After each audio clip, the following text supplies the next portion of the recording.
அன்பு சொந்தங்களுக்கு வணக்கம். நான் இங்கே மாமல்லபுரம் திருவிடந்தை கிராமத்தில் உள்ள நப்சித்திரை முழு நிலவு வன்னியர் இளைஞர் பெருவிழா மாநாடு திடலில் நின்று கொண்டிருக்கின்றேன். உங்கள் வருகைக்காக நான் காத்துக் கொண்டிருக்கின்றேன். நாளை மறுநாள் உங்களை இங்கே சந்திக்க இருக்கின்றேன். மகிழ்ச்சியான இந்த தருணத்தில் உங்களுக்கு ஒரு அன்பான ஒரு வேண்டுகோள். என்னுடைய முதன்மை கடமை, நீங்கள் இங்கே பத்திரமாக வந்து நீங்கள் வீட்டுக்கு பத்திரமாக செல்ல வேண்டும். அதுதான் என்னுடைய முதன்மை கடமையாக நான் பார்க்கின்றேன். அதற்கு நீங்கள் வருகின்ற பொழுது அமைதியான முறையில யாருக்கும் பொதுமக்களுக்கோ வேறு யாருக்கும் இடைஞ்சல் இல்லாமல் இடையூறு இல்லாமல் அமைதியான கட்டுப்பாடுடன் நீங்க இங்க வர வேண்டும். திரும்பி செல்கின்ற பொழுதும் அதே நிலையில் தான் நீங்கள் வீட்டுக்கு செல்கின்ற வரை எனக்கு தூக்கம் இருக்காது. காவல்துறை என்ன சொல்கின்றார்களோ அதை நீங்கள் கேட்க வேண்டும், கட்டுப்பாடுடன் இருக்க வேண்டும். இடையிலே யாராவது சின்ன சின்ன சலசலப்பு பிரச்சனைகள் இருந்தாலும் நீங்கள் அதை கண்டுகொள்ளாமல் இருக்க வேண்டும். அதை எதுவும் பெருசுபடுத்தக்கூடாது, அதை ஈடுபடக்கூடாது. முதலில் அப்படி உங்களை யாராவது தூண்டினாலும் சீண்டினாலும் அமைதியாக இருங்கள். மருத்துவர் ஐயா அவருடைய வழிகாட்டுதலுடன் இந்த மாநாடை நடத்துகின்றோம்.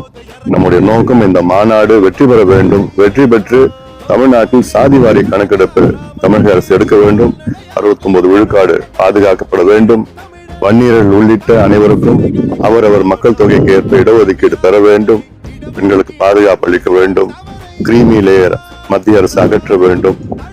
இடஒதுக்கீடு 50 விழுக்காடு உச்சவரம்பை அகற்ற வேண்டும். மத்திய அரசு அகற்ற வேண்டும். பெண்களுக்கு பாதுகாப்பு, மது, கஞ்சா போன்ற போதையை ஒழிக்க வேண்டும். இதற்கெல்லாம் இந்த மாநாடு நாம் நடத்துகின்றோம். இதில் தமிழ்நாடு முழுவதும், இன்னும் சொல்ல போனால் ஆந்திரா, கர்நாடகாவிலிருந்து நம் சொந்தங்கள் எல்லாம் வர இருக்கின்றார்கள். ஆக நீங்கள் கட்டுப்பாடுடன் என் தம்பிகள், என் தங்கைகள், என் அண்ணன்மார்கள், அக்காமார்கள், தாய்மார்கள் எல்லாம் நான் காத்துக் கொண்டிருக்கின்றேன். உங்கள் வருகைக்காக நான் காத்துக் கொண்டிருக்கின்றேன். வருகின்ற பொழுது அமைதியான முறையில கட்டுப்பாடுடன் வருகை தந்து எழுச்சியாக இங்கே இந்த மாநாட்டில் கலந்து கொண்டு நீங்கள் பத்திரமாக வீட்டுக்கு செல்ல வேண்டும் என்று உங்களை அன்போடு பாசத்தோடு கேட்டுக்கொள்கின்றேன். இங்கே இந்த மாநாட்டுல உங்களுக்கு பல ஏற்பாடுகள் எல்லாம் செஞ்சிருக்கிறோம். உங்க பாதுகாப்பு மட்டும் இல்ல, குடிநீர் பிரச்சனையோ எல்லா இடத்துலயும் பார்த்தா குடிக்கிறதுக்கு தண்ணி ஏற்பாடு பண்ணிருக்கிறோம். உங்க பாதுகாப்பா இருக்கணும். மருத்துவ நாள் கிட்டத்தட்ட 5-6 கேம்ப் நடத்திருக்கிறோம். ஃபயர் இன்ஜின் அங்கங்க இருக்குது. ஏன் உங்க வண்டி பங்க்சர் ஆனா கூட அதுக்கு 4-5 மொபைல் பங்க்சர் யூனிட் ஏற்பாடு பண்ணிருக்கிறோம். உங்க வண்டி மணல்ல சிக்கிச்சுன்னா அதுக்கு 2-3 டிராக்டர் ஏற்பாடு பண்ணிருக்கிறோம். 10 லைஃப் கார்டு ஏற்பாடு பண்ணிருக்கிறோம். கலை நிகழ்ச்சிகள் இங்க பண்ணுவாங்க.